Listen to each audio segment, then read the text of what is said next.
Hello, dear ones. So let's see what guidance we have from the universe today. So to start off is the Seven of Cups. Now, the Seven of Cups can be a card of choice, that you've got many choices. As you can see, the Seven Cups here, but it can also be a card of illusion, not seeing things for what they truly are. And this was followed by the Seven of Pentacles. So you're maybe not seeing things clearly with something that you've been working towards, something that maybe seems like it's not working out. Um, so take this how it resonates, but you're being guided to defend whatever it is that you've been working towards. The Seven of Wands is about defense and defending yourself. And this is followed by the High Priestess. So you're being guided to trust and follow your intuition also. Okay, so there's maybe some sort of illusion in some way. Things are maybe not quite as they seem. Things are maybe not quite so clear. You're not seeing things totally clearly, whatever you've been working towards. You're being guided to defend and trust your intuition. Okay, your intuition is your compass in this life. Don't focus on what you see in your outer reality. Trust your intuition and defend yourself with whatever this is with regards to. Take it how it resonates. We also have the Queen of Swords, followed by the King of Swords. So this is the King and the Queen of Swords are all about they both communicate clearly. They're both strong in their power. They're not shy to say what they mean. Okay. So you're being really guided to stay strong in your power here, and a balance between your masculine and your feminine, and communicate clearly what it is that you feel, and be true to yourself. Stay strong in your power here is what I'm feeling.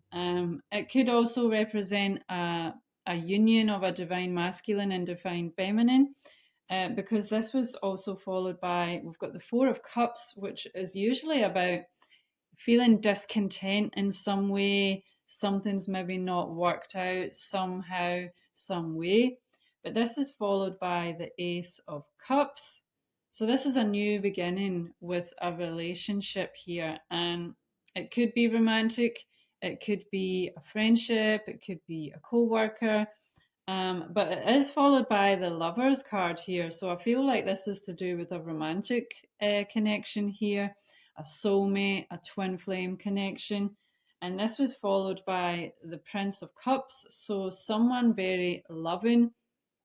Um, this card is quite interesting because in this card it shows the Prince of Cups with a scorpion on his arm. So you've possibly been stung by this person in the past, is what I'm feeling here. And that's why we've got the Four of Cups. There's been discontent. Things haven't worked out in the past for whatever reason. Um, but the Prince of Cups is usually a very loving person. We also have the Prince of Swords. So I feel like this person is going to come strongly towards you with communication here. The Swords is all about communication. And then we have the Six of Wands, which is all about success and victory, followed by the Sun card here, which is ultimate happiness, ultimate joy, ultimate contentment. Okay, so I feel like wherever this relationship hasn't worked out in the past, this person's going to try and mend that and try and make up for this, and wants to, in this relationship, if you choose by your free will to accept, it could turn out to be very happy. uh, but take that how it resonates, dear ones. But you're being guided to trust your intuition and defend yourself during this time. Let's see what guidance we have from astrological influences during this time. Okay, so we have Virgo. The energy around you is dutiful, hesitant, and humble, with a discriminating, diligent, and painstaking air. So you could be working yourself too hard here. And, it's good to be diligent and dutiful, but it's maybe to the point where it's painstaking. Okay, so you're maybe working yourself too hard, Okay, it's good to keep things in balance, and focus on, self-care as well as, working to whatever it is that you want to work towards. Okay, so try and take a time out and try and not work yourself too hard. Let's see what guidance we have from the dragons today. Magical dragons, what guidance do you have for the highest and better good? We have the blue dragon from the Pleiades. Prepares you to accept source healing.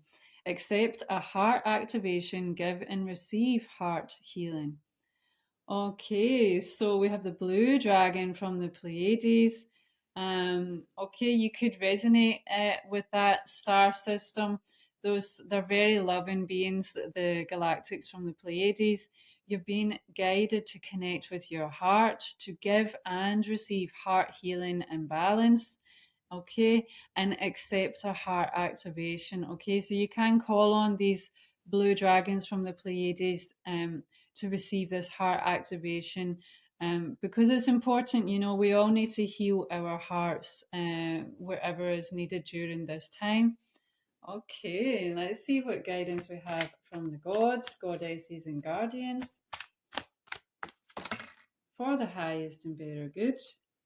We have Ogma, God Ogma, watch your words. Okay, so you're being guided to watch your words, and this could be, just be careful what you say around certain people, or people are not wishing you well, but also be careful what you say in general.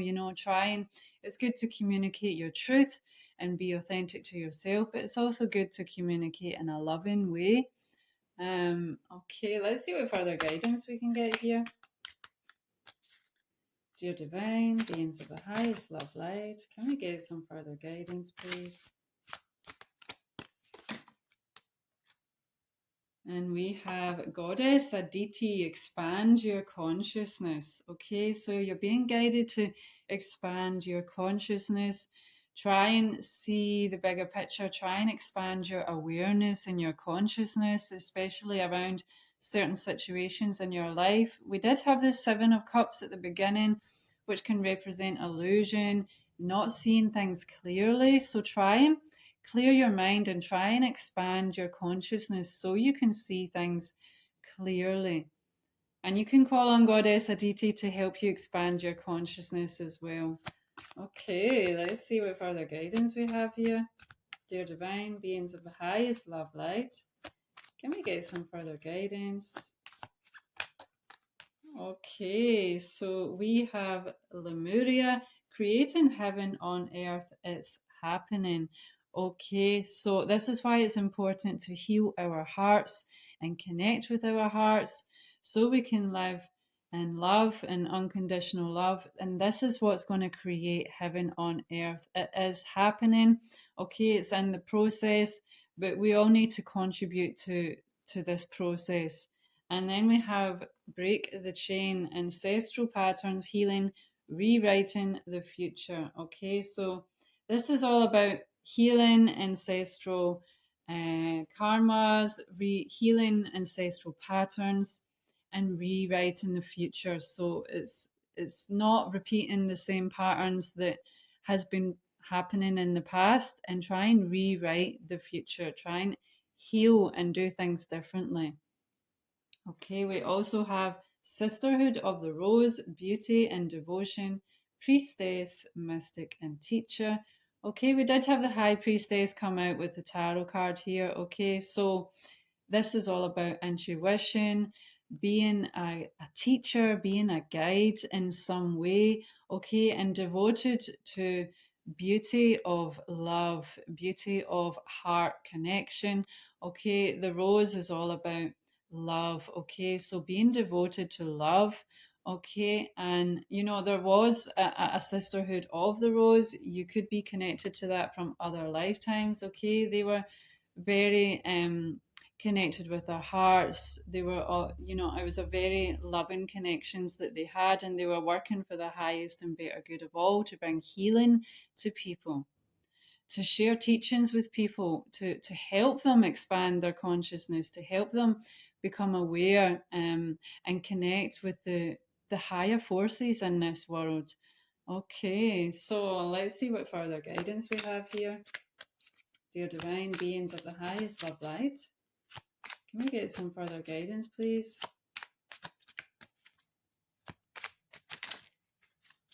Okay, so we have isolating thoughts. Okay, so maybe you are having some thoughts which are isolating you. And again, this could be related to the Seven of Cups here. There's some sort of illusion. You're maybe not seeing things totally clearly, and you're maybe too stuck in your head, and it's causing you to become isolated within yourself.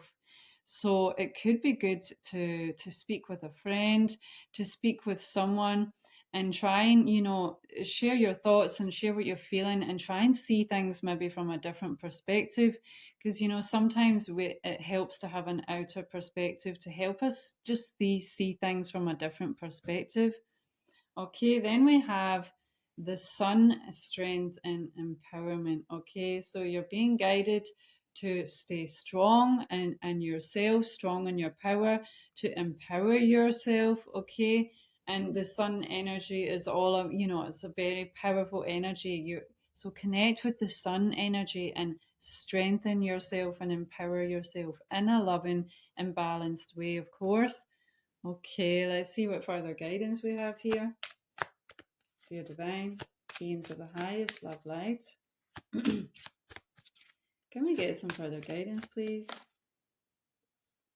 Okay, so we have the eclipse, creativity, writing, and expression. And I do believe we have an eclipse coming up very soon, actually. So this could be a pivotal time during your life, but you're being guided to focus on creativity, to express yourself creatively, whatever way that may be. It could specifically be to do with writing if you've been feeling called to write a book or to journal or whatever it may be, but follow your creativity wherever you feel called, whether it's dancing, singing, whatever it may be for yourself. Let's see if we can get some further guidance here. Dear divine beings of the highest love light, can we please get some further guidance? And we have the serpent's coil, healing, rebirth, and protection. Okay, so you're going through a powerful rebirth right now.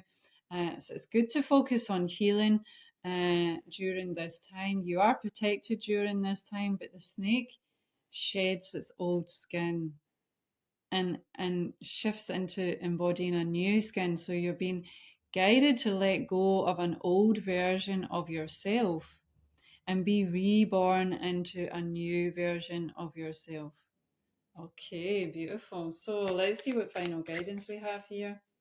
Dear divine beings of the highest love light, can we get some final guidance for the highest and better good of the collective, please? We have a reflection. See all aspects of yourself through the reflection of the one who mirrors your hidden self. Okay, so this is about shadow work. This is about being aware of your shadow, because our shadow is something that is hidden. It's not something that most people are conscious of. Okay, so this is like the repressed parts of ourselves, which becomes a shadow aspect of ourselves. So it's good to do some shadow work to delve into what parts of yourself you're maybe not aware of. And the thing is, we need to integrate our shadow. The last thing we need to do is repress our shadow, because that's how it was created in the first place. So we need to delve into our shadow self and integrate and accept our shadow, so we can become whole, so we can become complete in all of who we are. Okay, and sometimes our hidden self can be reflected to us in our outer reality, because we've not yet integrated it. What will happen is certain people or situations in our outer reality will reflect to us what it is that we're not aware of within ourselves. So pay attention to what is being reflected to you in your outer reality, because it could be a sign that that is something within yourself that you haven't integrated within yourself. Okay, and this is going to contribute to your healing with the serpent's coil here and allow you to shift into a new version of yourself where you're more whole and more complete in yourself. Okay, this is your guidance for today. Take care.